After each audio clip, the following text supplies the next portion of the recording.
Welcome to We've Got a Country to Save, brought to you by Immun'Âge and by Freedom Chat. Freedom Chat has true end-to-end encryption, no storage of messages on the server, and no commercial use of user data. That way you can speak freely and message privately. Please download the app today and subscribe to my Freedom Chat channel at Larry Elder for exclusive posts and never-before-seen content. We also thank Impactful Pictures, Old Glory Bank, Patriot Mobile, MyPillow, and AmFed Coin and Bullion. Please be sure to like and subscribe to our podcast. Make sure to follow or subscribe to my channel on whatever platform you are using, whether X, YouTube, Facebook, or Rumble. And please patronize our sponsors so we can keep bringing you these incredible videos.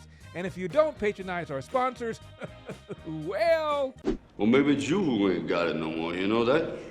Huh? Yeah, that's we know where you live. Now, this week in Birmingham, Michigan, I met a World War II Navy vet, Thomas E. Shipley Jr., born March 22nd, 1924 in Kingsport, Tennessee. He is 101 years old. I asked him to share the formula for such a long, healthy life. Well, in 1944, I started smoking cigarettes. I smoked 2.5 to 3 packs of cigarettes until 1960. I was hacking and coughing. I quit smoking cigarettes and started smoking cigars. I smoked cigars until about 5 years ago, 7, 8 cigars a day. And that's why I live so long. And I thought that they'd never use that in an interview, but they did. And my mother lived to be 94, and she was clean as a whistle. She didn't drink, she didn't smoke. Her mother lived to be 94, 7 months longer than my mother.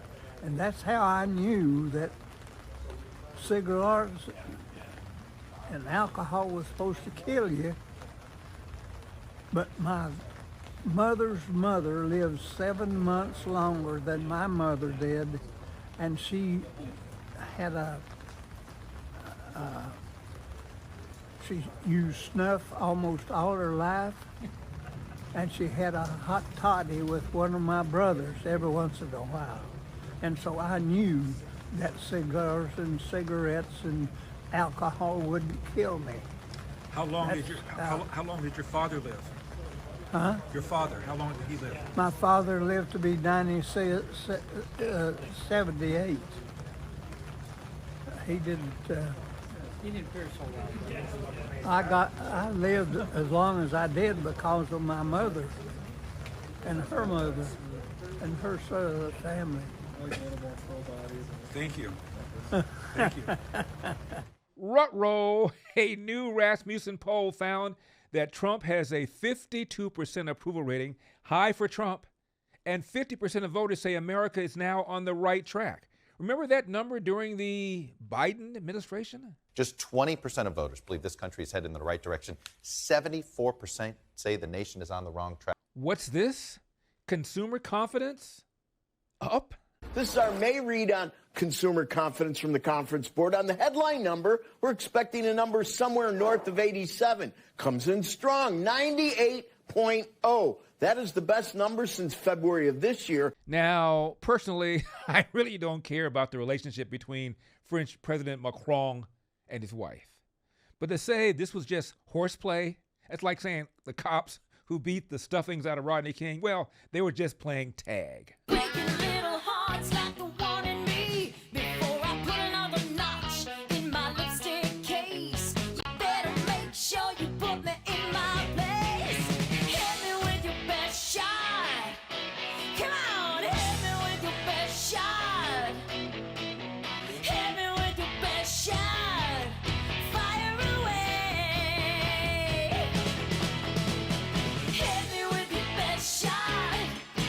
Why don't you hit me with your best shot?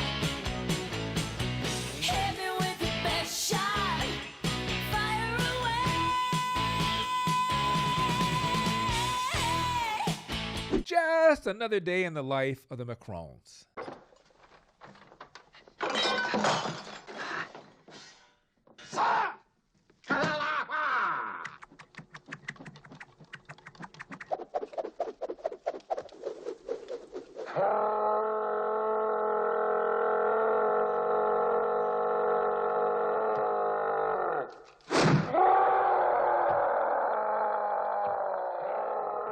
Is this a commencement speech? How many graduates after this wanted to commit suicide? Good morning, everybody. What a beautiful day. What a beautiful North Carolina day for a graduation. Incredible. To move forward, we debate, not demonize. We discuss, not destroy. But in this moment, this morning, our sacred rule of law is under attack. Journalism is under attack. Universities are under attack. Freedom of speech is under attack. And insidious fear is reaching through our schools, our businesses, our homes, and into our private thoughts.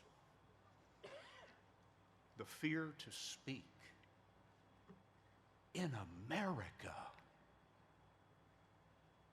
If our government is, in Lincoln's phrase, of the people, by the people, for the people,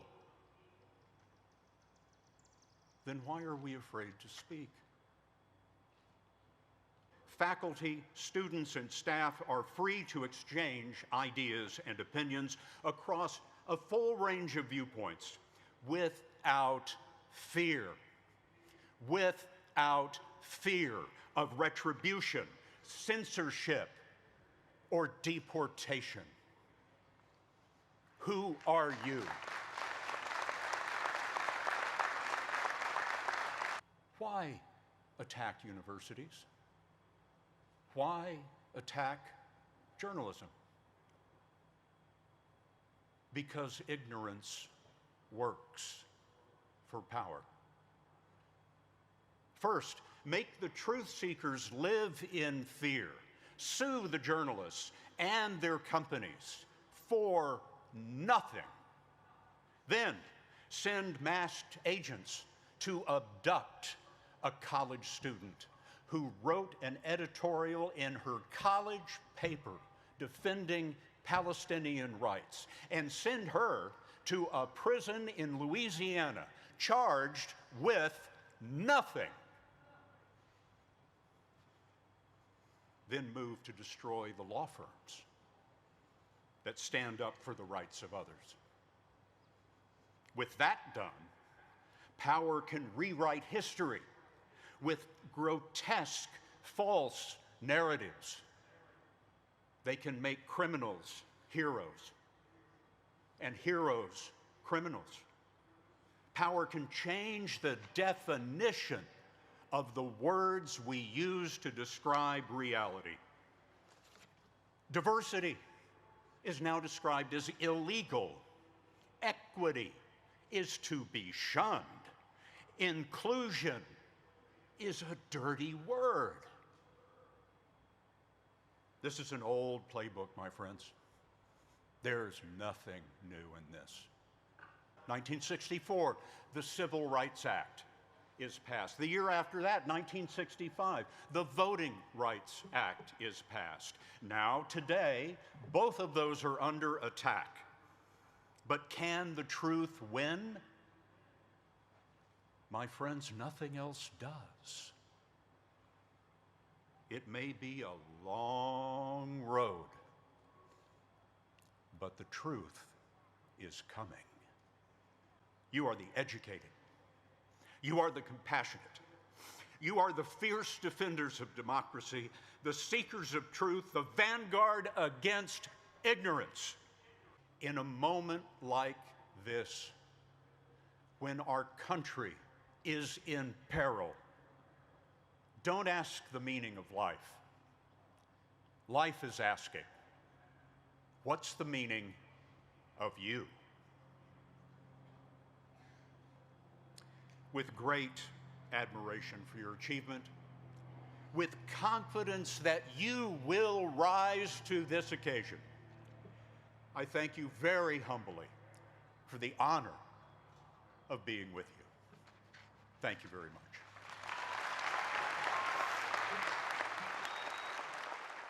And how about Biden's downer commencement exercise at a historically black college? The most dangerous terrorist threat to our homeland is white supremacy. Now, almost all commencement addresses these days where you have a politician or a social commentator, well, they're all left-wing. But I'm old enough to remember when every now and then a commencement exercise used to be inspirational, uplifting, go forth and conquer the world. I'm going to tell about 2-3 stories. I'm going to keep it real short. I remember my graduation, speaker got up there, went on forever, blah, blah, blah, blah, blah, blah, blah, blah, blah. So I'm going to keep it short.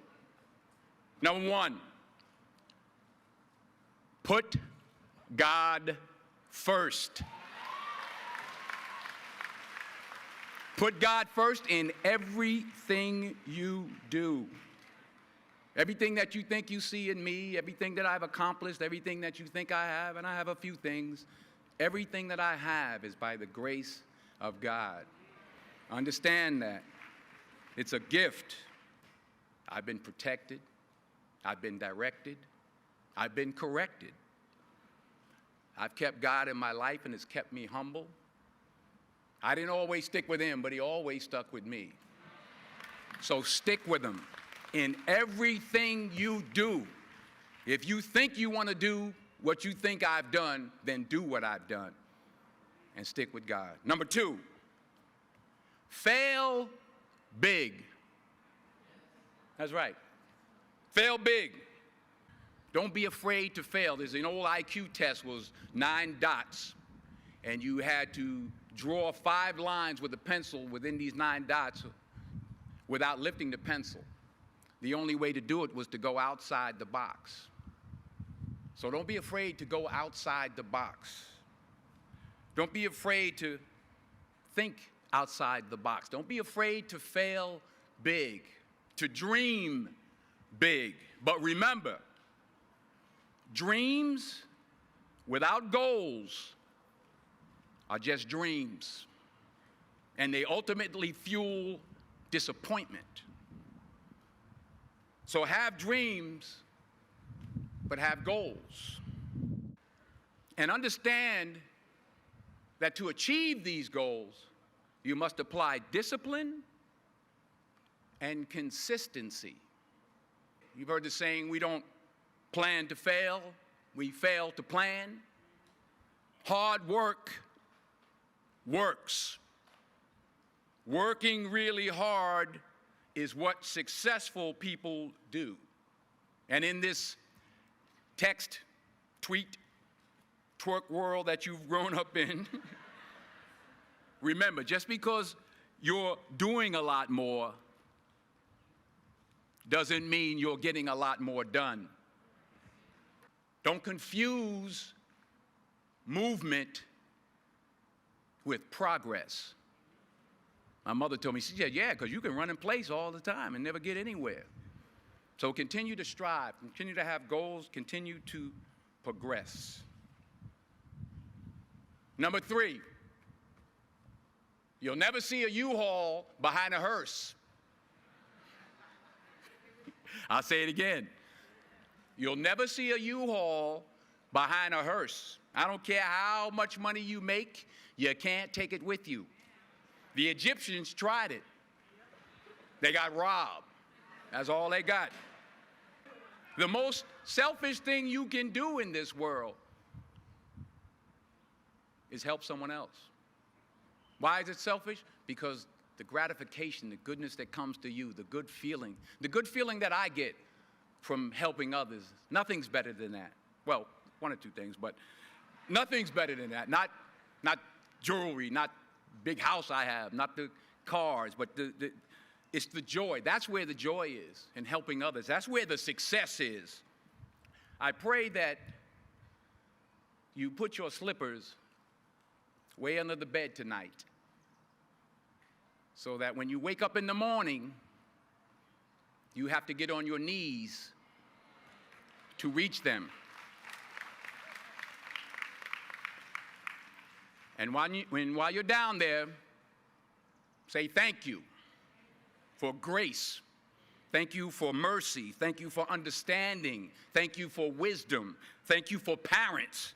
Thank you for love. Thank you for kindness. Thank you for humility. Thank you for peace. Thank you for prosperity. Say thank you in advance for what's already yours.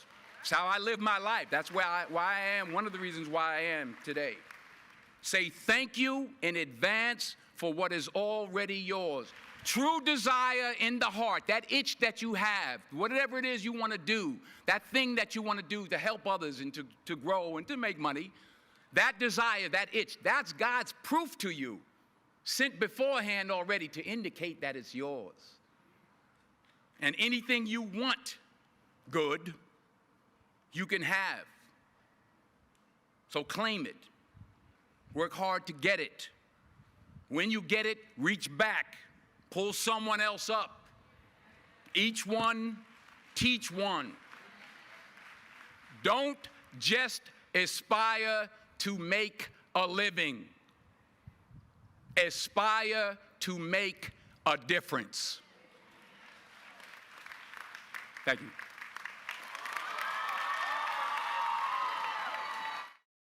Hey, Eldorados, you know I just had my birthday a few days ago, and I just turned, but honestly, I feel more like 43. The other day I was asked, yo, Eldersky, how do you stay so sharp? I said something about feeling young again, and then it hit me. I really do feel younger, and I'll tell you why. It's this stuff right here. It's called Immun'Âge. It's a 100% natural, anti-aging Japanese supplement made 100% of fermented papaya. I've been using it daily for the past few months, and I've noticed a real difference. My immunity is stronger, energy's up. Even my skin is looking younger. Now, just pour this packet under your tongue. It's a powder. Let it dissolve. That's it. Tastes great, no pills to swallow, no hassle. If you want to look and feel younger and give your body something it'll thank you for, go to Immun'Âge.com. That's IMMUNAGE.com and use my code Larry at checkout. Immun'Âge, not too hard to pronounce, Immun'Âge.com, code Larry at checkout for 10% off. Please welcome to the program the CEO of Freedom Chat, Tanner Haas. My question, Tanner, is assume that instead of using Signal, they had been using Freedom Chat. Would what happened have happened?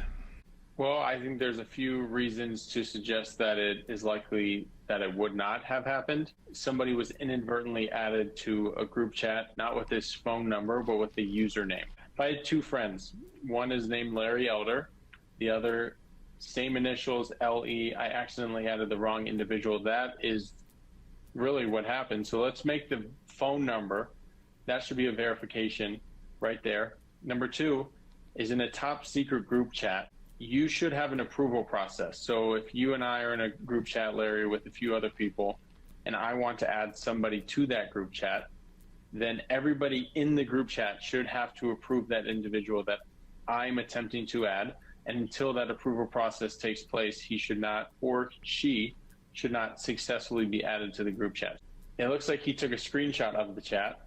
Doesn't look like he took it with another phone. Freedom Chat prevents screenshots and screen recordings entirely. And as you know, if you try to take a screenshot within Freedom Chat, all you'll get is a blank white screen. And we prevent media from being saved as well. What's occurred on Signal, Telegram, WhatsApp is they allow one account to be on multiple devices. That to me opens up the door for security vulnerabilities, phishing, hacking, abuse. So that means that your phone number, Larry, you can log in on your iPhone, your Android, your iPad, iPhone number 2, and the more devices you have out there, the greater likelihood that something's going to happen. With Freedom Chat, we do not allow that, or we put a priority over privacy and security compared to convenience. So your phone number can only be linked to one device. somebody tried to log in on another device with your phone number, the messages wouldn't even decrypt. It would say send a message, but decryption failed. Don't watch from the sidelines. Invest in freedom, invest in your privacy, and be a part of history. Speak freely and message privately with Freedom Chat. Download the app today. Now, California has changed the rules for trans high school athletes in girls' sports. Remember when Gavin Newsom, who has no problem with biological men competing against women, said this when he interviewed Charlie Kirk? It's like you right now should come out and be like, you know what? The young man who's about to win the state championship in the long jump in female sports, right. that shouldn't happen. You as the governor should step out and say no. No, and I appreciate. But like, would you do something like that? Would you say no men in female sports? Well, I think it's an issue of fairness. I completely agree with you on that. So that's easy to call out, the unfairness of that. Now, Newsom had a chance to talk the talk and walk the walk when there was legislation proposed by Republicans in California to prevent biological men from competing against women. And when Gavin Newsom was asked about this legislation, well, he went the full Kamala Harris. And so you had two folks that didn't get in, two folks that did, no one playing. We tried to figure out how to balance this. Is there a way to make this work? We worked with experts. We literally were talking to some International Olympic Committee experts. We talked to our own state experts. We were trying to figure this out and couldn't figure it out. And that's my point of view, that I just couldn't figure out how to, quote unquote, make this fair. That said, I don't know there's a bigger champion for LGBTQ rights as an executive in the country. And I mean that. It's done more over the course of decades than I have. And so I'm deeply sensitive and empathetic to the community. And I can't stand those that demean the community and bully the community, talk down and use this to weaponize a political agenda. And I made that point. I said, you can hold both things in your hand in terms of the statement that I made on this at the time. And I continue to make that point. And so I'm looking just for empathy. These kids just want to survive. And so the question you're asking is the question we've been asking ourselves for months and haven't been able to answer. What is that? How can you make this fair? And I haven't been able to figure it out.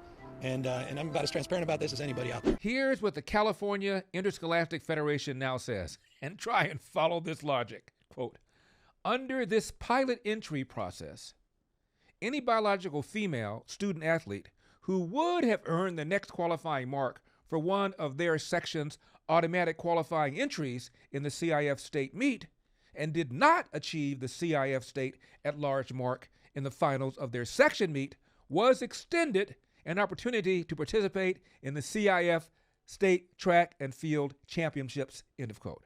In other words, if a dude beats you out, you can still go to the championships.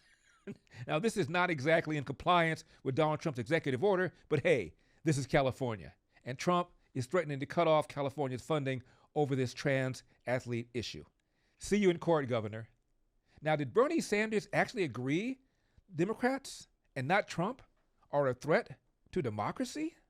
And we felt that over the last 4 elections, Democrats, we felt that we didn't have a say on who could be president. We talk a lot about the Republicans being autocrats and oligarchs and taking over democracy, but from the Democrat perspective, and I'm a lifelong Democrat, I felt like the Democratic Party completely removed the democratic process from its constituents.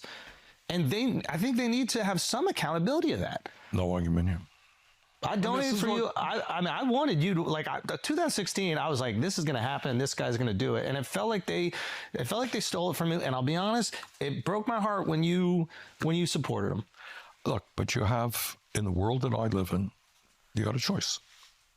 And I mean, a lot of people, including my wife, agree with you. But, you know, you're down to a choice. Is it going to be Hillary Clinton or is it going to be Donald Trump? Not a great choice. But it ended up being him anyway, so why don't we burn it down?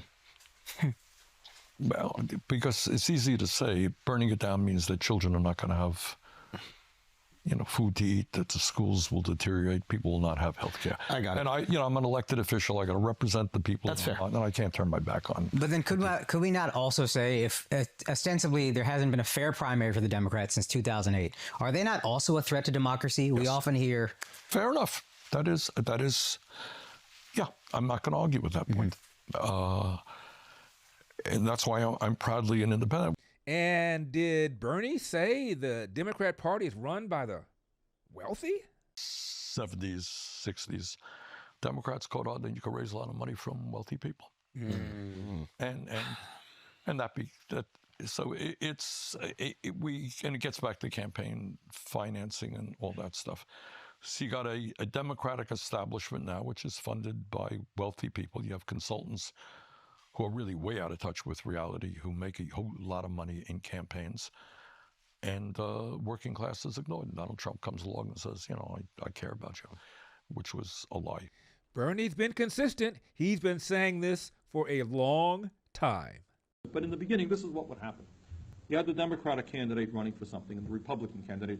Historically, Vermont had been a Republican state, moderate Republican, not right-wing, and then Democrats. And then we had a third party. And what would happen is debate after debate, television program after television program, the progressive third-party people would, in fact, get the best response from the audiences. And people would say, you know, you guys make a lot of sense. And then you go up to them and say, you're going to vote for us? And they say, oh, of course we're not going to vote for you. You can't win. You're going to vote for the Democrat. You're a much better candidate. Everything you're saying is true, but we can't waste our vote. Waste our vote was the expression. So if there's any term that drives me crazy, it's this quote-unquote waste our vote. Now, my own view, and it has been my view for many, many years, is that what we need in this country is what Jackson calls a rainbow coalition.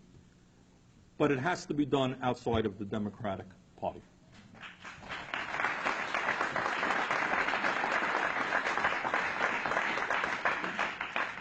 And I say that here, and I'm delighted to be here with DSA because they are a non-sectarian group, and we have worked with them, and you know, we recognize that honest people will have differences of opinion. But my own feeling is the arguments of working within the Democratic Party and without go as follows. The argument for working within the Democratic Party is that people say, well, that's where the working class is, that's where the unions are, let's stay within that. People are familiar with it. That's been their home for many, many years. There's truth to that, some truth to that. The argument against working within the Democratic Party is that for millions of Americans, both parties are looked upon with derision, with disrespect. Polls show that half the American people don't even know the difference between the Democratic and Republican Party. And I can tell you very honestly, this is just as a practical politician, which is what I am, when I campaigned in Vermont, and I don't think Vermont is terribly different in this respect than any other state in the Union. You know, we went all over the state and we shook probably 30, 40,000 hands. I don't think that more than a dozen times people came up to me and said, Bernie, I can't vote for you because I'm a really strong Democrat and I believe in the Democratic Party, or I'm a strong Republican and I believe in the Republican Party. They don't. I think what ends up happening is people don't see much of a choice. There's the option, you know, you got the Democrats, Republicans, sometimes this one's a little bit worse, sometimes this one's a little bit better.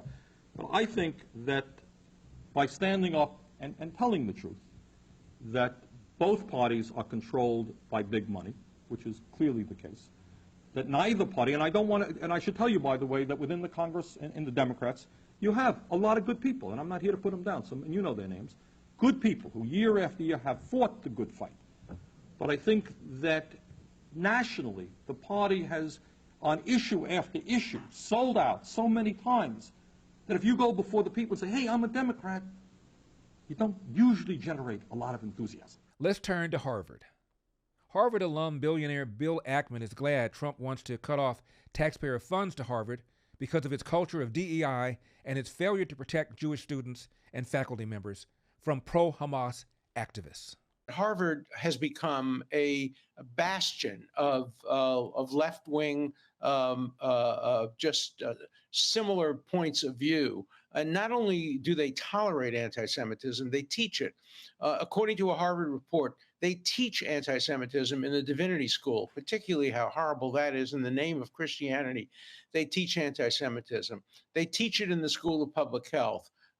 Recently, they named as their speaker at the graduation at the divinity school, the class marshal was a thug who had intimidated, threatened, and harassed an Israeli student, and the school said they would punish him for it, but they didn't.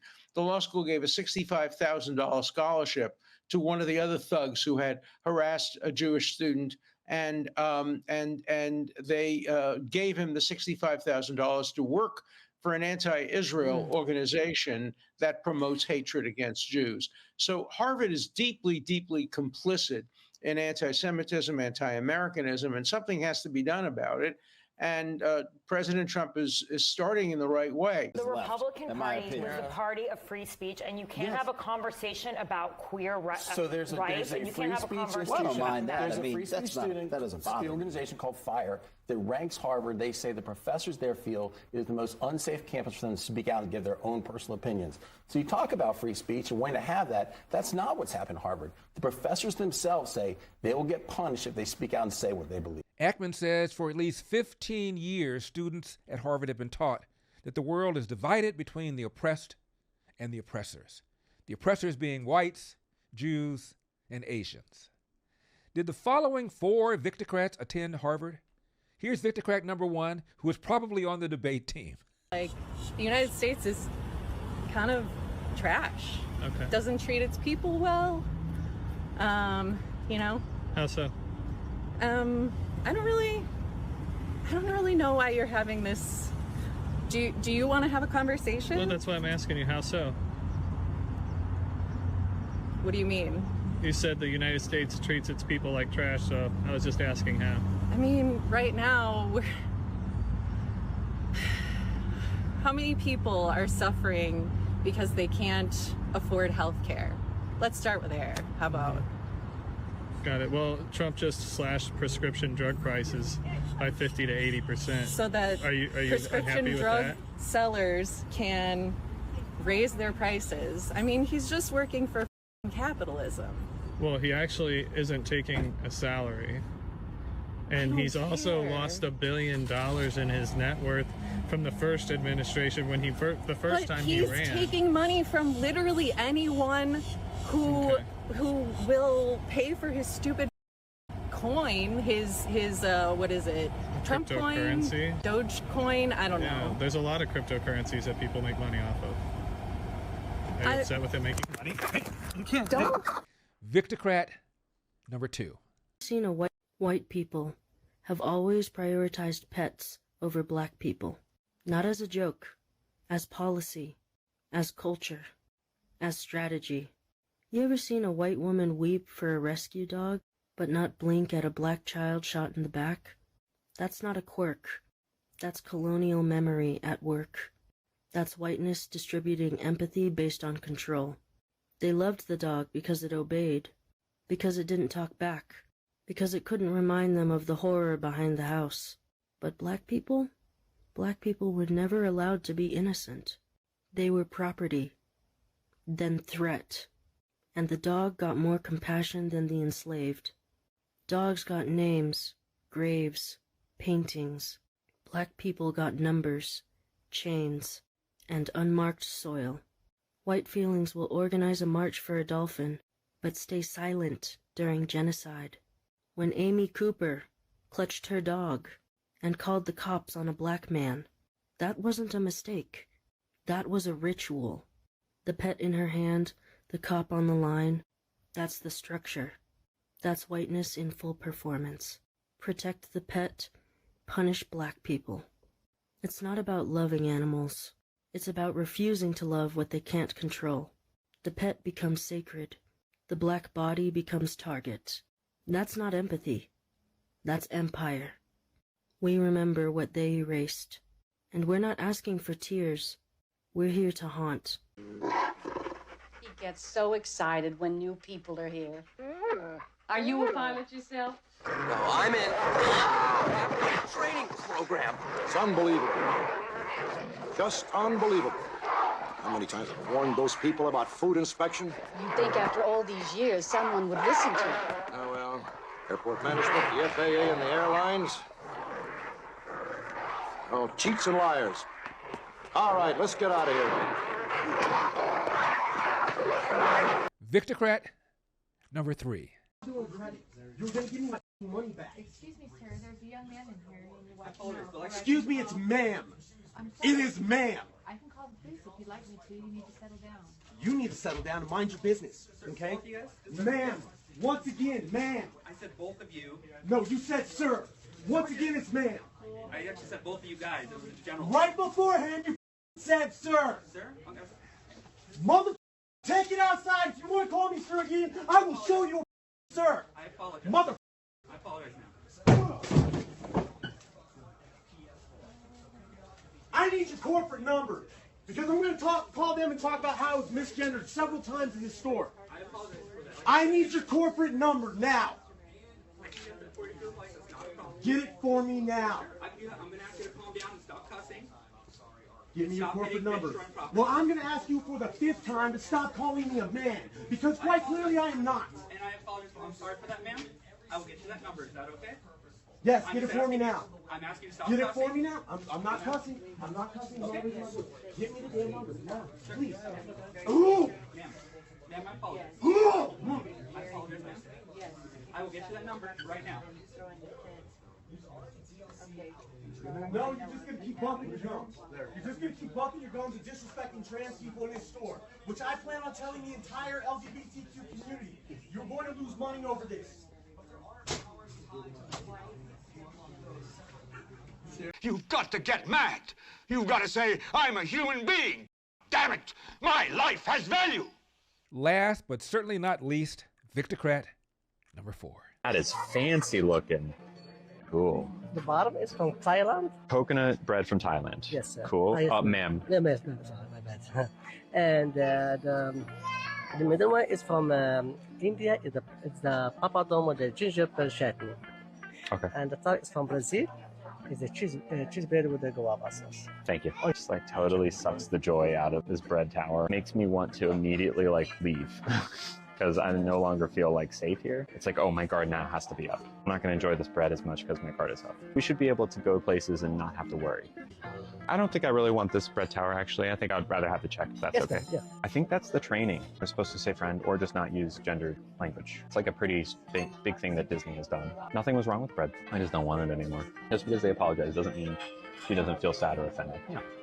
Exactly, right? Like, if you've accidentally ever hurt someone and say, I'm so sorry, it was an accident, do you expect them to be like, oh, it was an accident? Of course, no problem whatsoever. All of that hurt is now undone.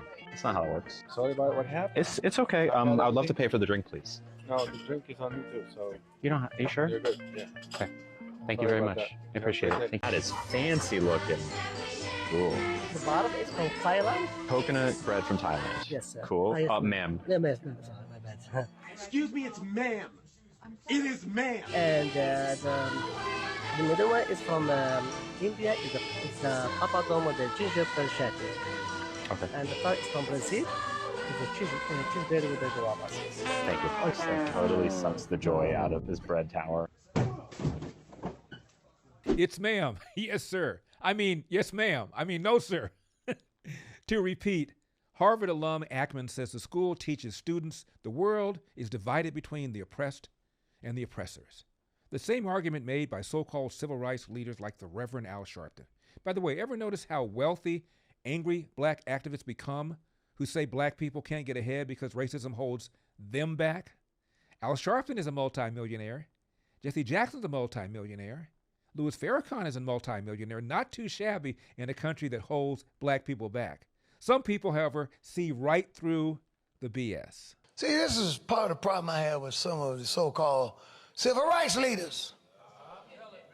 These guys fly in their personal jets. They live in gated communities. I'm not against that.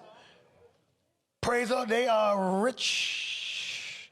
They are doing well. And then they'll stand up and tell you, a black man can't make it in America.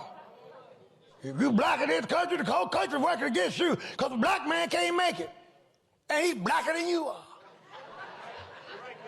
And rich have gotten rich off of feeding you that kind of garbage. And there you go, you the fool. You sit there and you buy it. That's right, that's right. I'm black. I can't do anything because I'm black. I'm black.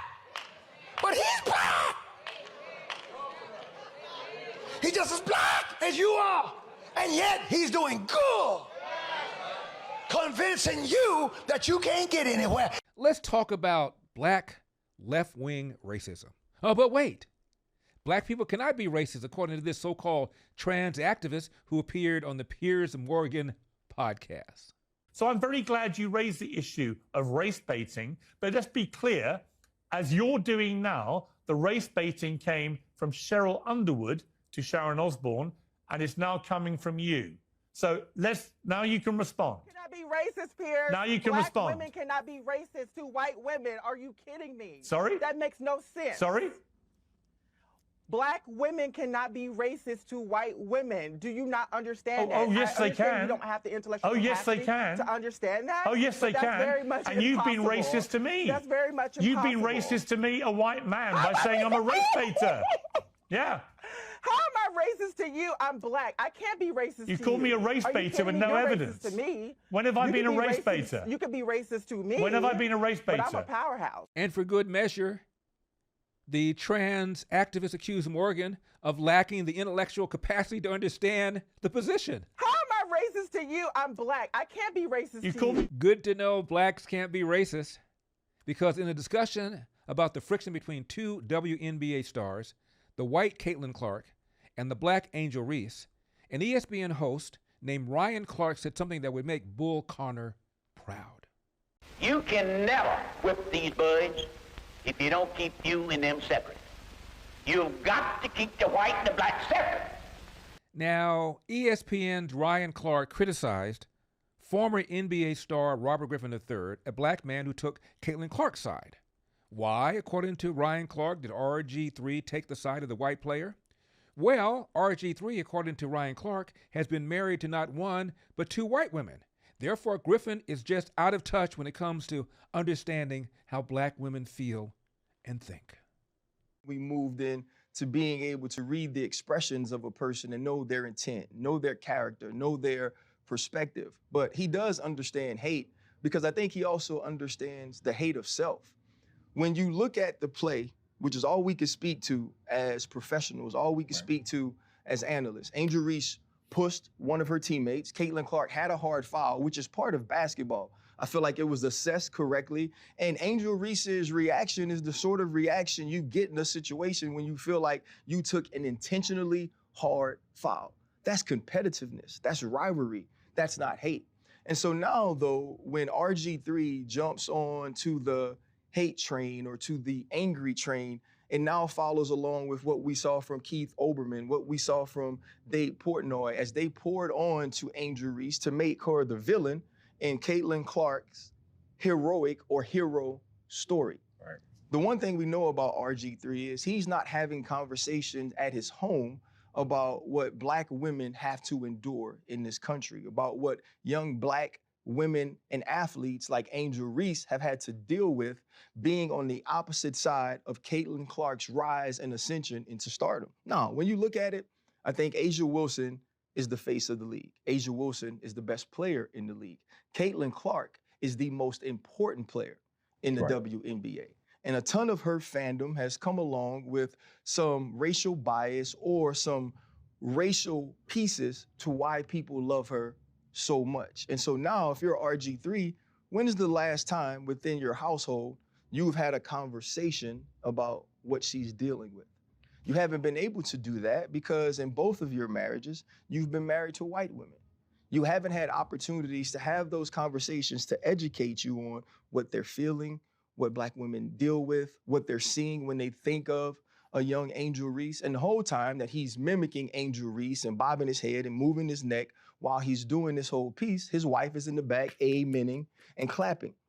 And so to me, it's just another situation that now this young lady has to deal with. When I worked with RG3, he would make all of these sort of corny jokes about milk and how much he loved it and how important it was. And he always points out on social media the color of his wife's skin, as if the color of her skin is what makes her special, as if the color of her skin is what makes her a good wife. I've met the lady, I've had a conversation with her. Right. I think she's more than that. But it also leads to what black women deal with a lot from black men who have chose to date or marry outside of their race. They always feel like they have to go the extra mile to prop up the woman that they're married or the woman that they're with over black women by denigrating black women.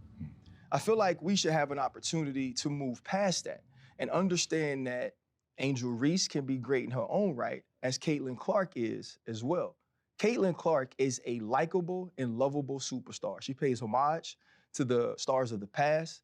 She pays homage to the Black women that have come before her, and now she is carrying the mantle forward. So there's no need to pin those two against each other and paint them based on stereotypical tropes. And I think this is what I'd like RG3 to know, that no matter how much he continues to echo the microaggressions of racists, he'll be no less Black than me. Now, Representative Jasmine Crockett used a similar slur against Byron Donalds, a Black lawmaker in Florida, who said that during Jim Crow, a Black child was more likely to be born to a married mother and married father than today. This is simply a fact. But here's what Crockett said about this. And if we continue to put people into office, and that even means some of our skinfolk who definitely are not our kinfolk, such as Byron Donalds, who are going to continue to say that, like, I mean, the fact that you sitting around talking about life was better under Jim Crow, like, is this because you don't understand history? Or literally it's because you married a white woman and so you think that that whitewashed you? I'm not really sure, like, what it is. Well, but you I couldn't need even be married to a white woman under Jim correct, correct. And it took Joy to call him out. So I'm like, bruh, like, what are you talking about? Like, what are you saying? Like, he just out here, you know, I feel like they give him his talking points and he's like, yes, massa, I got it. Wow. Whitewashed because he's married to a white woman? Is Ketanji Brown Jackson whitewashed because she's married to a non-Black man? What about Don Lemon, who's married to a white man? What about Kamala Harris? What about Ilhan Omar? Had Donald Trump said anything like this, he would have been denounced worldwide, impeached for a third time, and the left would be marching on the White House. Crockett says this, no denunciation from the media, no denunciation from so-called Democrat leaders. Nancy Pelosi says nothing. Chuck Schumer says nothing. Bernie Sanders says nothing. CNN says nothing. MSNBC Hee-Haw says nothing. The DNC chair says nothing. Now, after Trump got reelected, Ryan Clark took to social media to call attention to Trump's alleged bigotry. And what's changed in this campaign? It's still the same sort of bigotry. It's still the same sort of speech.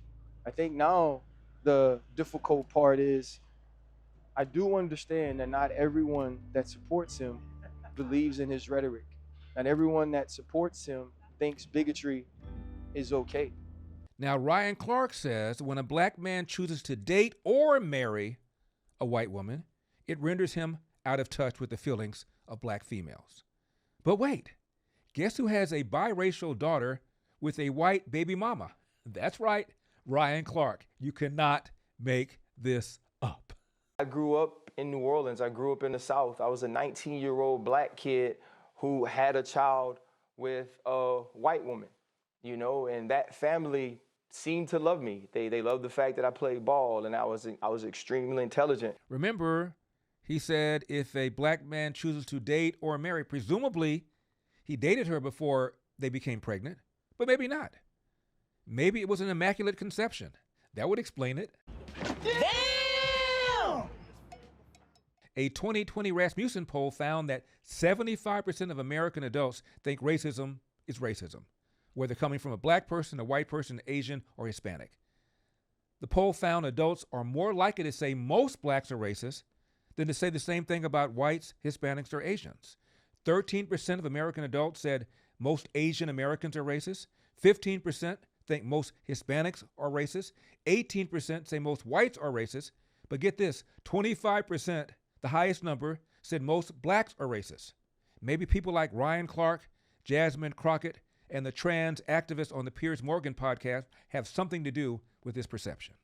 How am I racist to you? I'm Black. I can't be racist to you. I have a lot of choices about who I work with in the precious metals industry, and so do you. I really love the fact that for over 45 years, AmFed Coin and Bullion has been serving buyers and sellers of coins and precious metals.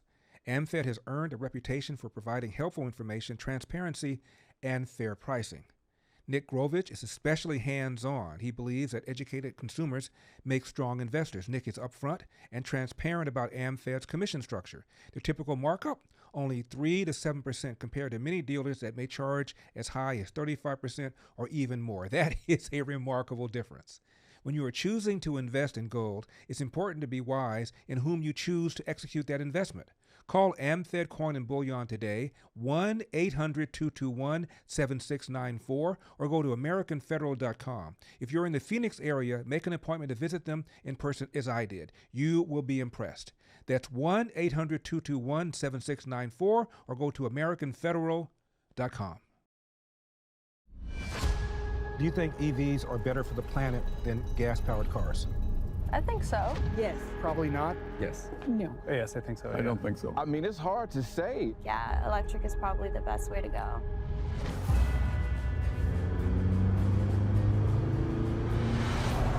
When I first began hearing this business about net zero emission, I felt conflicted. We will eliminate in the state of California the sales of internal combustion engines. And most countries in the world have already signed up for it. I love my gasoline-powered cars. I don't want the planet to be damaged, so I just don't know what to believe. Is it really true that electric vehicles are better for the planet than gasoline-powered vehicles? So without more mechanical parts moving in the vehicle, it's instantaneous. Torque is instantaneous. The batteries are lasting very long. Charge them at your house using solar is amazing. That's it? Wow. I needed to get my hands on one of those cars. What is your opinion of electric vehicles? Oh boy, sorry. I'm not real fond of electric vehicles. They're good for around town. If you long distance, they create anxiety. Had one fire, sitting in the parking lot just burst into flames. And then you're having a problem with the battery. What do you do with these batteries when they go bad? When I think about visiting Ogbog Bloshi, it brought me to tears. This metal to the lithium-ion batteries demand skyrocketed in the past decade. It's hard to get one mine permitted in the United States, which means we're going to be relying on those people who control those minerals, and that's China. And I'm not willing to financially support that humanity atrocity. An electric vehicle is a computer with 4 wheels and some seats. The components of these electric vehicles are made in China, so there could be tracking mechanisms put into Americans' cars. And I believe that the United States needs to stand up against that. And my father always told my brothers and me the following: hard work wins. You cannot control the outcome, but you are 100% in control of the effort. And before you moan and groan, ask yourself, what could I have done to change the outcome? My one question, my big overriding question would be real simple. Are EVs better for the planet than gasoline-powered vehicles?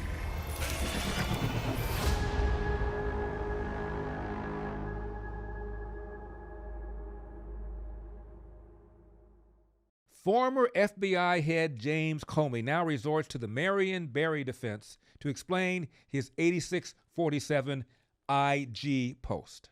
Right, it's off the menu. Yeah, I said, no, I remember when I was a kid, you'd say 86 to get out of a place. This place stinks, let's 86 it. Right, I was a bartender. You would 86 a customer if they were getting drunk. Like, let's 86 them. Let's, like, give them a low-proof alcohol, something like that, yeah. And so I said, I think it's a clever political message. And she said, you should take a picture of it. I said, sure. And then she said, you should Instagram that. And boom. Well, this guy set me up like this. Set me up. Ain't gonna. We turn now to former President Joe Biden's cancer diagnosis. Let's go to Venice Beach, California. Joe Biden has just been diagnosed with cancer, and today we're going to be asking people when they think he got this diagnosis. Was the last administration keeping this hidden, or did it just happen in the last week? Let's go see what the people have to say. When do you think people knew around Joe Biden about his cancer diagnosis? Obviously, we just heard last week. Do you think people knew prior to that? Yeah, for sure. I mean, they would have to. The people always get the news later than everybody else. When do you think they found out? Do you think they knew when he was still in office? I knew that's where you were going with it, but like, yeah, I mean, I knew that they knew there were a lot of issues with him while he was in office, but they needed somebody to combat Trump, and they had to put somebody in there, and he was the best choice, I guess, for them. And I ain't gonna lie, this is probably a thing he been knew. Like, they been knew this, but if you think about it, if he's president, right, and they're finding out he's got cancer, he's an old head, all these things that's like already people are putting against him, it's a bad look. They think he can't lead a country while being like diagnosed with worse symptoms that he can't be his best form, basically. So it's like, they knew about it, but they kept it under wraps. So for publicity-wise, you know what I mean? So Well, can you expand on that? Why do you think they would keep it under wraps? The leader of the country being sick. Well, just think about the leader of our country, the whole world, making decisions, and bro's not even at his best forms to be even making these decisions. He's old, he loses his memory, he can't be talking right in all these interviews. It's a bad look if you ask me. So like, me personally, if I was a leader, I'd be like, keep it on the low, bro. You feel me? I don't want people to know I got cancer, prostate cancer especially. It's a bad look, you feel me? I don't think any of us know. So to kind of speculate about that is kind of doesn't make any sense. It doesn't serve anyone. Joe Biden just 1 week ago was diagnosed with cancer. Good. I wish he dies yesterday. When do you think he got this diagnosis? Do you think he got it a week ago or that they were keeping it under secret? The day that he was taking a shower with his daughter, realized there's itching going on in his. When he itches, oh my God, there's cancer in your brain. That's what happened to him. And I wish he dies yesterday. Why do you wish that on him? Because pedophiles has nothing to do with humanity. That man is not a human being. Trump is my president. Christ is my Lord and Savior. He probably been new. He just kept it under the rug. He kept it quiet. Yeah. I mean, there's something wrong with that guy. He's. Can I curse or not? You can say whatever you want. He's in the head, bro. I would say he's going downhill. We should not let 80-year-olds in office. Why do you think they kept his health and his state secretive? Because he's on a uppers, dude. So why do you think the last administration kept it secretive? Well, you can't have a sick leader, right? That's right, you can't have a sick leader. That's it. Like, that's why. Sick means weak. Weak means you can't do your job right. So if you're saying we can't have a sick leader, why did he remain a leader? I just live here, man. This brings us to CNN's Jake Tapper, the leader of the right before our eyes cover-up of Biden's mental decline. He attacked people who dare go on his show and point out Biden's mental decline. This was during the 2020 campaign when Laura Trump went on and talked about Biden's mental decline. Watch what Tapper does to her. Every time he comes on stage or they turn to him, I'm like, Joe, can you get it out? Let's get the words out, Joe. You kind of feel bad for him. How do you think it makes little kids with stutters feel when they see you make a comment like that? First and foremost, I had no idea that Joe Biden ever suffered from a stutter. I think what we see on stage with Joe Biden, Jake, is very clearly a cognitive decline. Okay. That's what I'm referring to. It makes me uncomfortable You are to no watch somebody on stage That's so amazing. It's so amazing to me and try and figure out an answer. A cognitive decline. Well, when you're trying to tell me that what I was suggesting was I think that you were mocking his stutter. Yeah, I think you were mocking his stutter, and I think you have absolutely no standing to diagnose somebody's cognitive decline. I would think that somebody in the Trump family would be more sensitive to people who do not have medical licenses diagnosing politicians from afar. Plenty of people have diagnosed your father from afar, and I'm sure it offends you. Your father-in-law from afar. I'm sure it offends you. You don't have any standing to say. I'm not diagnosing him. What I'm saying, Jake, you just talked is about that a cognitive decline. That Joe Biden I have one last struggling question for you, Laura. You can't times on stage, and it's very concerning to a lot of people that this could be the leader of the free world. Okay. That is all I'm saying. I genuinely feel sorry for Joe Biden. I appreciate it. And this is Tapper after the 2020 election, not even attempting to conceal his disdain for President Donald Trump. It is the end of a tumultuous presidency, a time of some accomplishments. No question, a time where many Americans throughout the country in shuttered steel towns and in rural America, they felt for the first time, they felt heard, which is important, but it is also, Wolf, it has also been a time of extreme divisions. Many of the divisions caused and exacerbated by President Trump himself.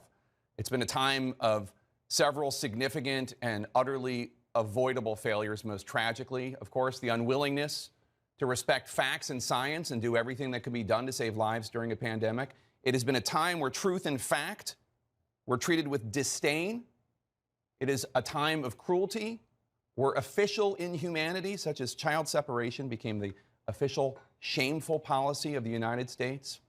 But now the Trump presidency is coming to an end, with so many squandered opportunities and ruined potential, but also an era of just plain meanness.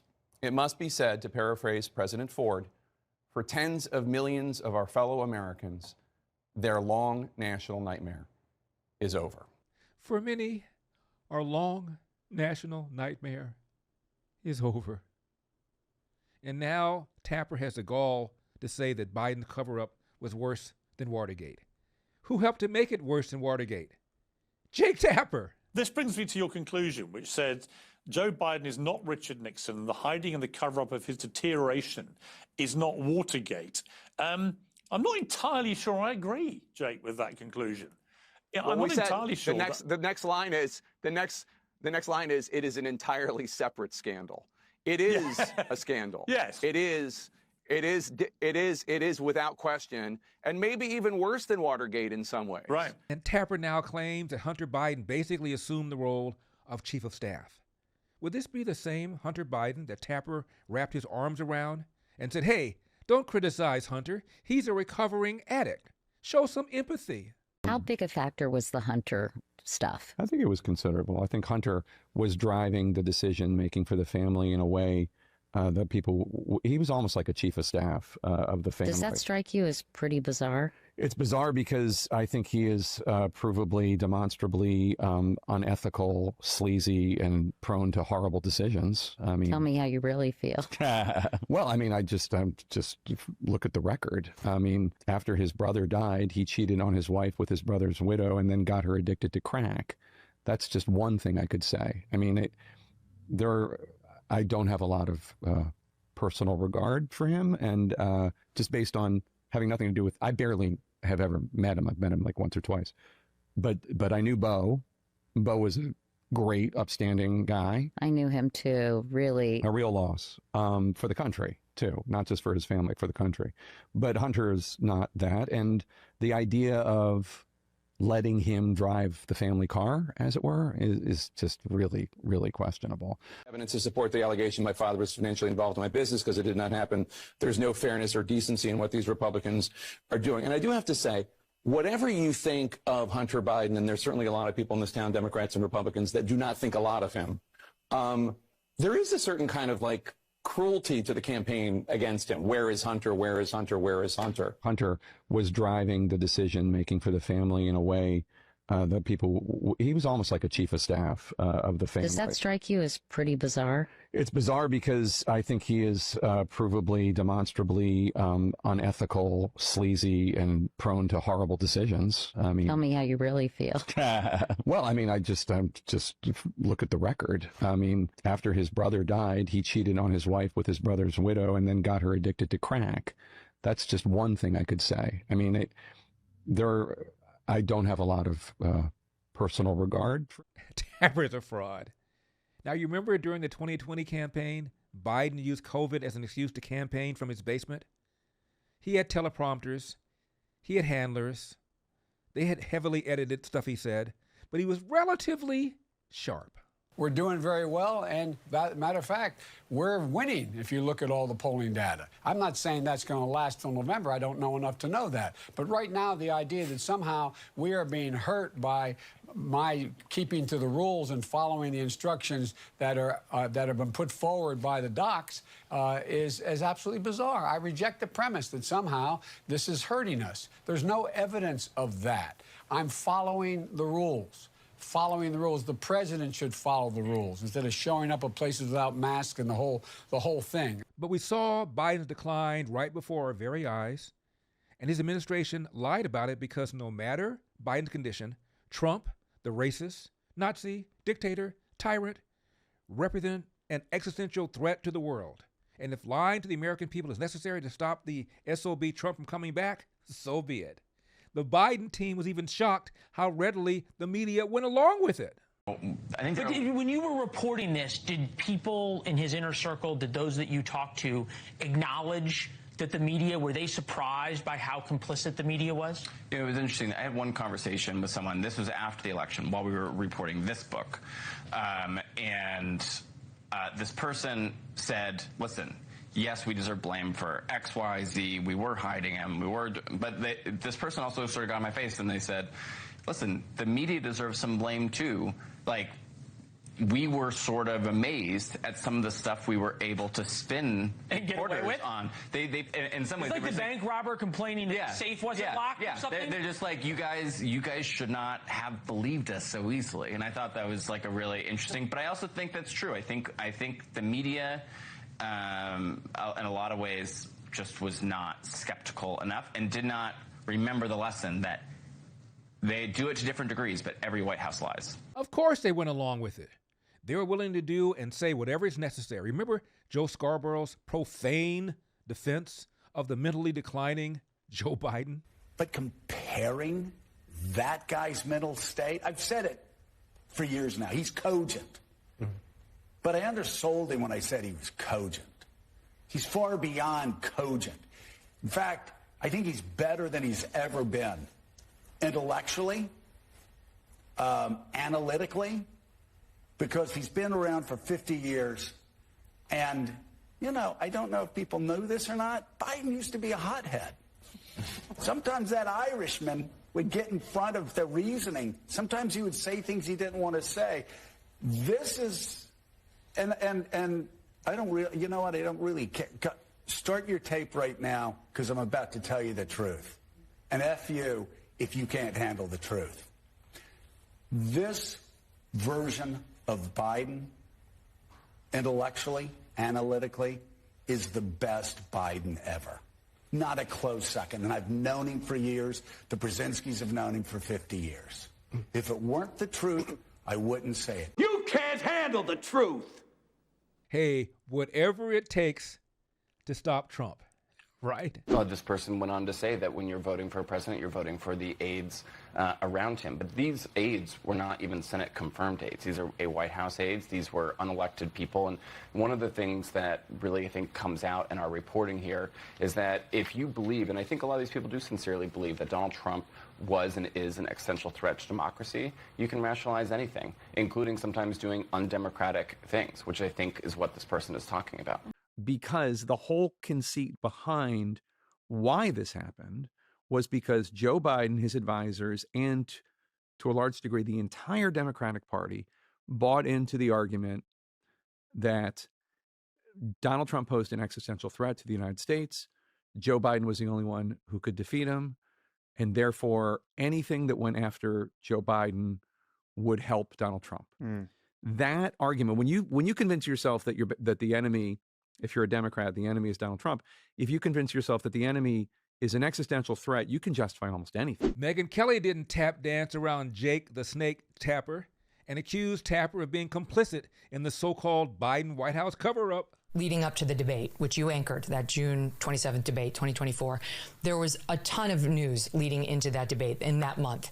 And we looked back at your coverage and found that you ignored it. Not only did you ignore the Jackie Walorski moment when you had him 13 days later, but you ignored the freeze up that he had at the Juneteenth celebration. You ignored what happened at the G7 when he wandered off and Giorgia Meloni, Prime Minister of Italy, had to go find him. You ignored the freeze up at the George Clooney LA fundraiser. You didn't cover it. You only covered it after the debate, after George Clooney wrote his op-ed. Jake, nobody made you do that. There was your network at every turn was telling us those were, quote, cheap fakes. And you were not combating that narrative. CNN was actively misleading us on what our very eyes were showing us. That's the truth. That's the record.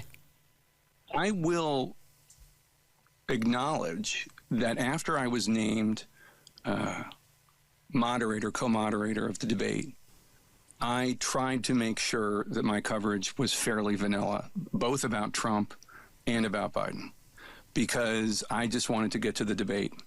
And, the Biden people and the Trump people, I'm kind of frankly surprised that either one of them agreed to have me as a moderator, because both sides disliked me so much. But yeah, I remember that moment. And I remember that moment, the glitch at the immigration event, and not getting much attention outside of conservative media at all. And Alex and I are here to say that conservative media was right and conservative media was correct, and that there should be a lot of soul searching, not just among me, but among the legacy media to begin with, all of us, for how this was covered or not covered sufficiently. 100%. So, I mean, I'm not here to defend coverage that I've already acknowledged I wish I could do differently. Biden, not known as a crazy liberal for most of his career, became one, or rather, his aides made him become one. I say that many senior members of the Democratic Party and his own administration feel otherwise. I mean, we're not alleging any of this. This is based on over 200 interviews of almost all Democrats grappling after the election with what happened. So I would say a few things. Members of the cabinet believe that because of Biden's age, that senior people in the administration, people like Ron Klain, were able to steer the Biden administration more to the left of where Biden had been for most of his career. And about Biden's auto pen? You made a lot of news on our show saying that you believe that there could have been some real payola with some of these Biden Have pardons. to be 8,000 pardons. I said 2,000, and it's come out. Somebody said something about 8,000. 8,000 freaking pardons. You think Joe couldn't remember what he'd had for breakfast? He couldn't remember where the dadgum bathroom was, and he reviewed 8,000 files on pardons. Give me a freaking break. This is so shady, and it's just Washington D.C. It happens every day. That's the thing; it happens all the time. But with Trump in there, we're focusing on some of this stuff. Yeah. And every department is suspect, and you just can't get past it. So you heard me talk about Patriot Mobile for a while now. You probably already know that for years, they've stood in the gap for every American who believes that faith, family, and freedom are worth fighting for. They are the real deal. But did you know they've got cutting-edge technology too? Switching is easy. No store visits, no hassle. Keep your number, keep your phone, or upgrade. Their 100% US-based team can activate you in minutes right over the phone. And get this, Patriot Mobile is one of the few carriers with access to all 3 major US networks. That means exceptional nationwide coverage, plus they can even put a second number on a different network on one phone. It's like carrying 2 phones in one.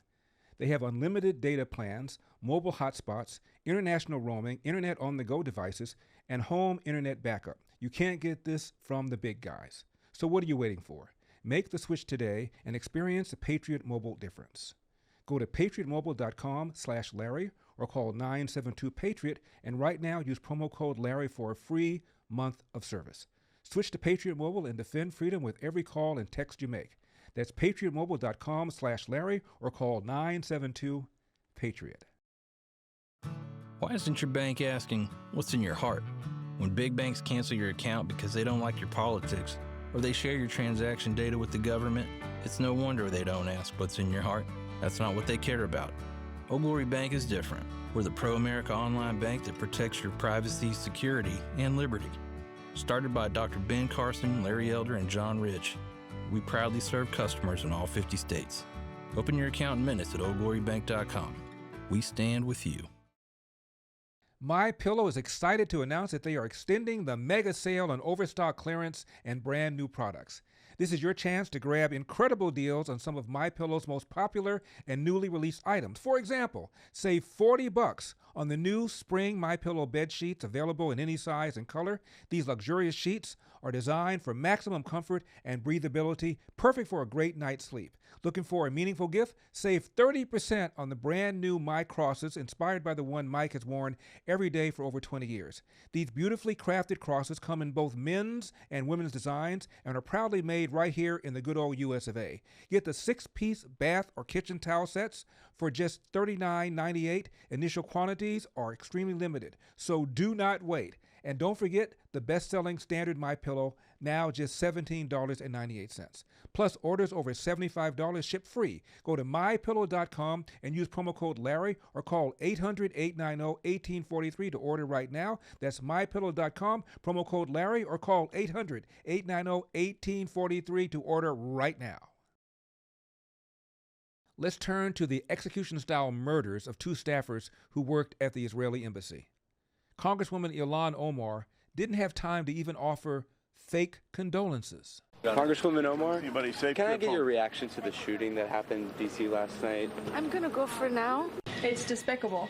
And frankly, we have seen a rise in anti-Semitic protests of pro-Hamas protests of terrorist sympathizers. We saw them on our college campuses, and we've seen the Democrat Party turn a blind eye and in some cases actually embrace such anti-Semitic illegal behavior. You can tell from the manifesto, and you've read these before, this one is very carefully written, I dare say well written. It talks extensively about the plight of the Palestinian people, the brutality, the suffering. It's filled with empathy and sympathy. It makes no mention of the events of October 7th. But the question is, how does a person who emotes all of that feeling for others become the same person who can walk up behind the victims, shoot them in the back as they go down, as Brian Todd told us, continue to shoot, drop the magazine, slap in as another. She's crawling away. As shoots. Milgram is crawling away, he reloads and continues to shoot. She sits up and he fires some more. And race-hustling Al Sharpton used the death of these two Israeli embassy staffers to bring up George Floyd. The reason they must keep that hope is because if we do not continue to hope and fight, it will only happen again to you, your child, your relative. So it's not that we have an option. It's that we are mandated to keep going. Imagine how hopeless it was after the March on Washington in 1963, and hearing Martin Luther King make that great speech, I Have a Dream, and a few weeks later they bomb a church in Birmingham and kill 4 girls in Sunday school. We've always had mountains and valleys, and it is really a test to our will when we see how we get through the valleys of where it looks dark. It's easy to smile on the mountaintop. It's hard when you're in the valley, but that's where real change is made. Polls show young Democrats more likely to sympathize with the Palestinians than Israel, despite the Palestinian support for Hamas. The Democrats have an anti-Semitism problem, and it isn't just Harvard. Now to South Africa. Interesting how people like Ilhan Omar and AOC throw around the word genocide when it comes to the treatment of Palestinians in Gaza by the Israelis. But don't you dare use the word genocide in talking about the persecution of white farmers in South Africa. Trump showed this video to the president of South Africa, and it's true, the line of cars was not in South Africa, but the rest of it, showing political leaders at a large rally calling for the death of white farmers, well, that was spot on. There's nothing you can do, there's nothing this parliament can do. With or without you, people are going to occupy land. We require no permission from you, from the president, from no one. We don't care. We can do whatever you want to do. Who are you to tell us whether we can occupy land or not? We are going to occupy land. Yes. South Africans occupy land. That's who we are.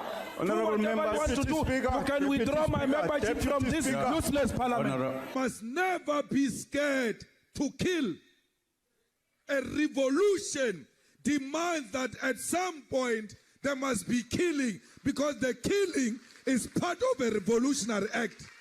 Shoot to kill, Yamasa. Kill the poor, the farmer.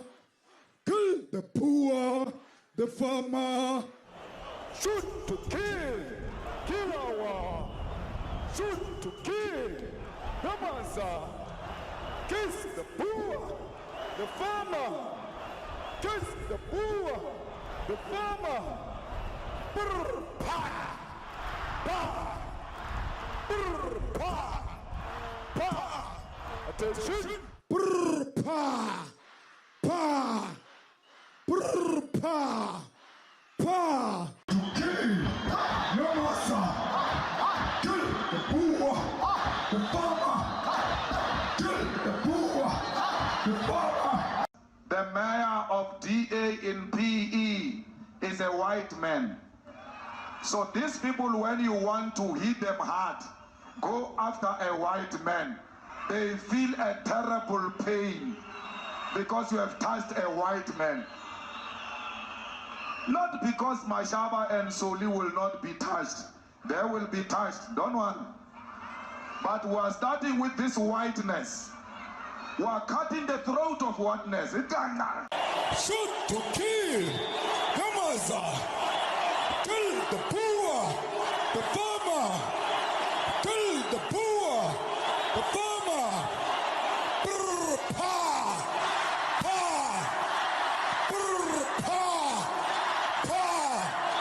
But hey, the South African president later on said, "Kill the Boer" is just a slogan. You know, like, we shall overcome.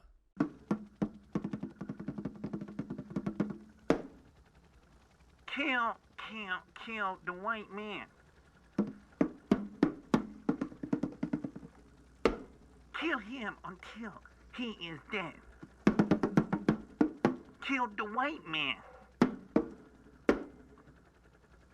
Thank you. When it comes to the word genocide, pro-Hamas Democrats sure use that term loosely, don't they? If you want to know what an unfolding genocide looks like, open your eyes. It looks like the forced famine of 1.1 million innocents. It looks like thousands of children eating grass as their bodies consume themselves while trucks of food are slowed and halted just miles away. It looks like good and decent people who do nothing, or too little, too late. How do you think this will translate to the Jewish students who are facing anti-Semitism here on campus?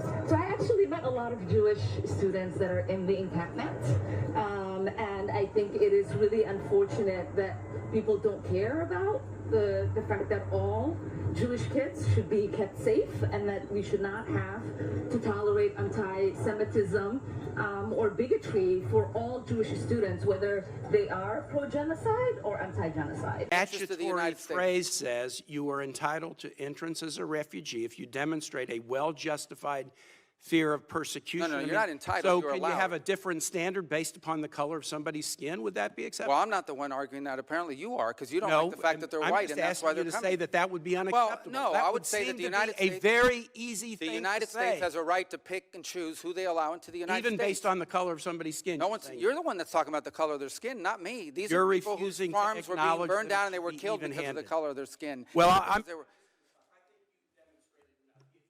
Well, you've demonstrated enough because you think anyone should be allowed into this country for any reason because they met a certain criteria. Who has said that? We are going to prioritize people that come into our country on the basis of what's in the interest of this country. That's a small number of people that are coming. But in you that said particular you said case. this weekend that but there in would other be more. cases, it's harder to vet. In other cases, it's more difficult. And by the way, the United States admits people every year. 1 million people come to this country every year legally. 1 million. And people now a year come to this there country is one legally. group No of other people country that in the have world an is nearly as easy generous. pass into this country. For the first time, this administration has said Afrikaners get an easy pass and refugee programs for the remainder of the world are shut off. And you can't say to the American public that we should apply this statute in an even-handed way. No, I I'm think it should shocked be at that, applied in a and I way. No, yield well, you back. shouldn't be shocked. It should be applied in the national interest of the United States. Our immigration policy should be based on the national interest of the United States, period. End of story. If there is a subset of people that are easier to vet, who we have a better understanding of who they are and what they're going to do when they come here, they're going to receive preference, no doubt about it. There are a lot of sad stories around the world, millions and millions of people around the world. It's heartbreaking.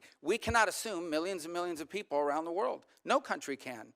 So you have to have a process of deciding who do you prioritize, who do you allow in. We do it all the time. We do it in our immigration system now under our current laws. Unfortunately, it's primarily based on family connection and not on what they're going to contribute to the society from a merit standpoint. That should be changed, but that'll require statutory changes. But the bottom line is this notion that somehow we have to accept anyone who wants to come to the United States is absurd.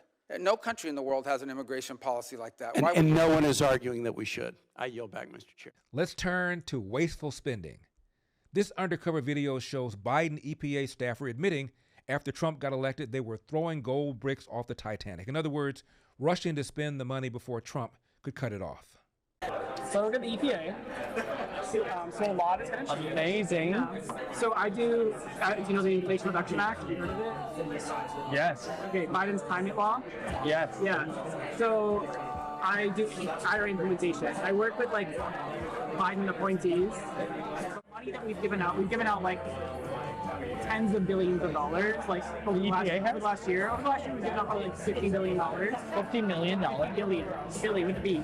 $50 billion. Yes, for climate things. I do implementation now, so I do like how do you spend $100 billion? How do you make sure that like they're the proper? Well, until recently, how do you make sure the proper like processes are in place to like prevent fraud and to prevent abuse and to like ensure that like we are funding like good paying jobs and that sort of stuff. Now it's just how to get the money out as fast as possible before they come in and like. Really? Yeah. You can do that? To an extent, just like within reason. Yeah. Good. Yeah. Why not? Because if it's not gonna, basically that's what it all is now. I mean, now it all is like, it truly feels like we're on the Titanic and we're throwing like gold bars off the hatch. Does it really? It's gotta feel weird. It's weird. I mean, it's not good vibes. It's not good. I mean, everyone's very sad. Most of the stuff we funded, but the things that we haven't funded yet are like the local nonprofit program that like was going to be like a Kamala Harris administration program. So now we're just like getting it as quick as possible. Right. Yeah. To the tune of $50 billion. No, it's like $2 billion at this point. But yeah, we got most of it. Like 90% is out. But wow. Yeah. And what happens if they try to stop it? They can? When they come in, if you haven't gotten out the door, then they can stop it. Now, Senator John Kennedy was astonished by Energy Secretary Wright's claims about all this money spent from when Trump got elected to when Biden left office. That's the period between the time that President Trump was elected and President Biden left office. Is that right? That is correct. And during that short period of time, 76 days, how much taxpayer money went out the door of the Department of Energy? From the Loan Program Office in loans and commitments, $93 billion. Well over twice as much as in the previous 15 years. So, how do you vet and do due diligence on a loan in 76 days? One loan, much less $93 billion. The Department of Energy, in the 76-day period before their boss was going to leave office, gave or loaned money to entities that had no business plan? Correct. No financials? Correct. Let me ask you something else, Mr. Secretary. Does anybody ever come to the Department of Energy to get some of this free money and lie to you? I have not experienced that, but I think it's a reasonable assumption that that has happened. Does anybody ever come to you? Or is it conceivable that some of these folks that heard about this free money came to you with a half-baked idea? I think it's very conceivable. In fact, I've seen such plans that were half-baked would be charitable. That didn't have a business plan, right? Correct. A promise to develop one, to find a location. Just give me the money and I'll develop the plan later. Correct. It's rare that I'm speechless. But I want to be sure I understood. The people running the Department of Energy for President Biden's administration shoveled $93 billion, not million, $93 billion out the door in 76 days, and it just happened to be the time between when President Trump was elected and President Biden, their boss, was leaving. Is that right? It is correct and distasteful. Confidence undermining. My God. Look, I hope you take whatever time you need to go through all of these projects penny by penny. I mean, I've heard this testimony today. Well, it'll cost jobs in my state. If somebody steals $50 million and goes and spends the money in their state, that's going to stimulate the economy, isn't it? Yes, it will. But that's still stealing, isn't it? And it's still illegal, isn't it? Yes. I mean, they were spending money at the Department of Energy like it was ditch water. Their budget went from $60 billion to $160 billion since fiscal year 2021. It just sounds to me like there were a lot of people coming to the Department of Energy who had all 4 feet and their snout in the trough. And I hope you'll turn down the boondoggles and refer the thieves to the Department of Justice. Finally, just another day in the life of the French president and the missus.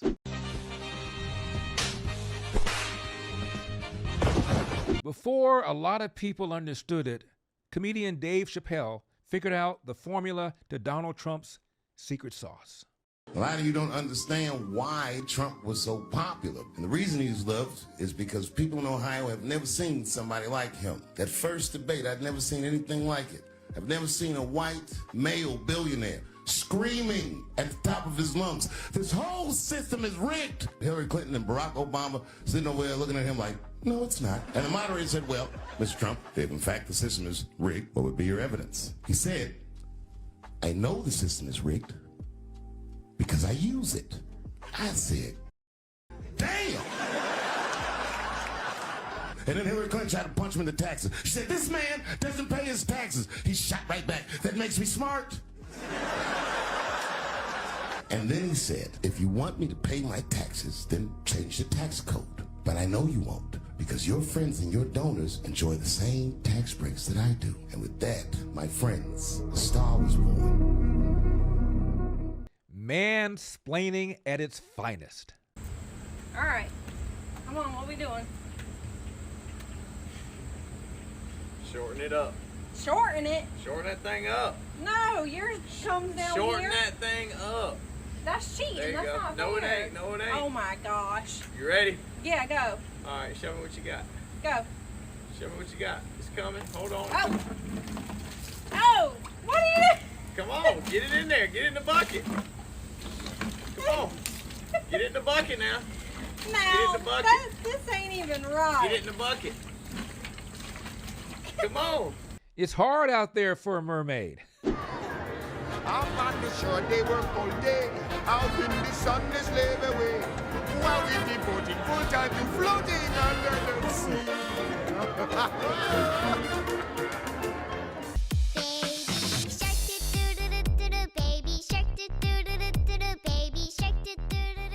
Last, welcome to California.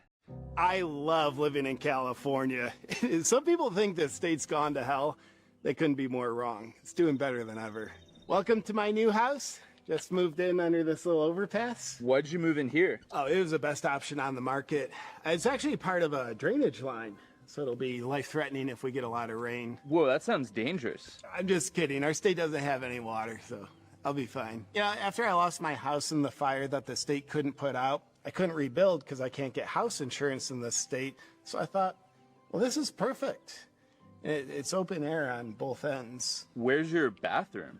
If you just walk out of the tunnel, you'll find a sidewalk up there we all use. Why do you think 3 million people have moved out of California since 2020? Yeah, that doesn't really make sense. Maybe this state's gotten too good for them. Oh, and would you mind pulling your mask up over your nose? Okay, thank you. In California, we still care about slowing the spread of disease. Sure.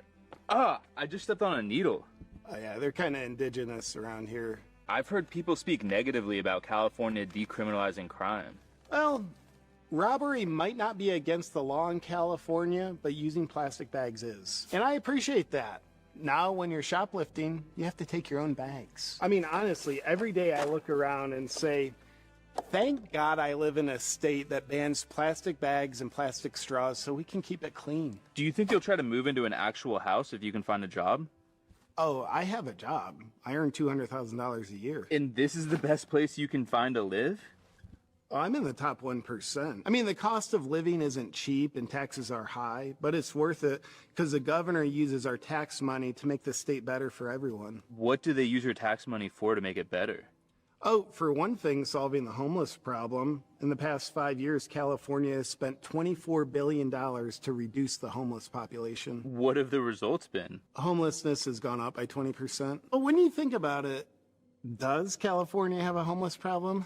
Yes, you are homeless. I'm not homeless. California is my home. Hope you enjoyed We've Got a Country to Save, brought to you by Immun'Âge and Freedom Chat. Freedom Chat has true end-to-end encryption, no storage of messages on the server, and no commercial use of user data. That way, you can speak freely and message privately. Download the app today and subscribe to my Freedom Chat channel at Larry Elder for exclusive posts and never-before-seen content.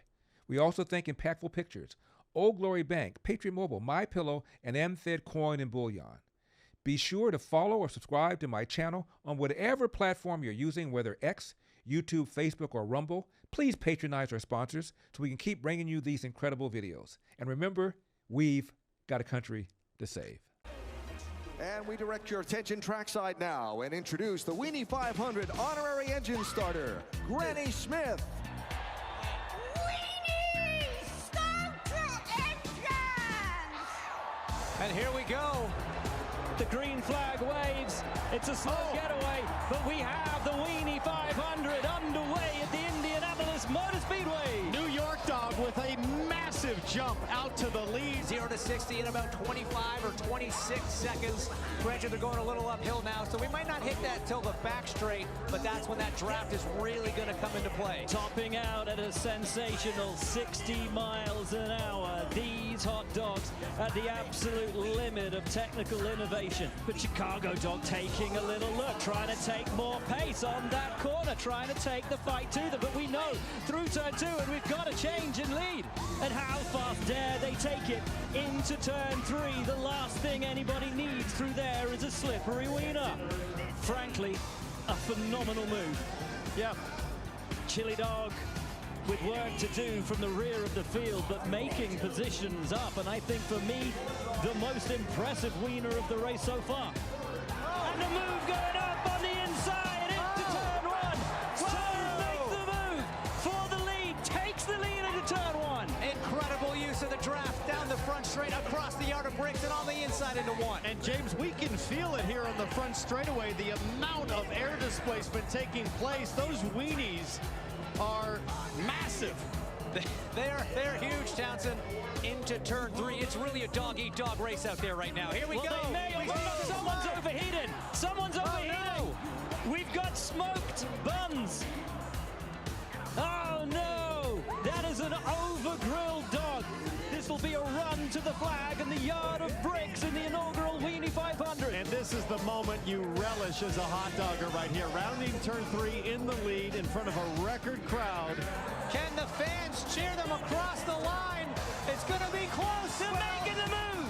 Slaw Dog making the move up the inside on the run to the yard of bricks and over the line. It looks like it's going to be the Slaw Dog by a nose. Slaw Dog win. In the closest finish in Weenie 500 history, Slaw Dog by a nose. Unbelievable.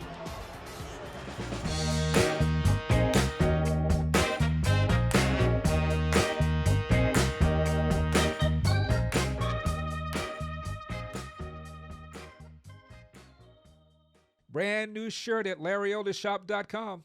The black face of white supremacy, featuring a striking design inspired by the Terminator. This isn't just merch, it's a message. A message to the media, the elites, and the race-baiting left. You can't cancel that which won't quit. Get yours now at LarryElderShop.com and use promo code ELDER25 to save 25%. Wear it proud, stand your ground, and remember, we've got a country to save.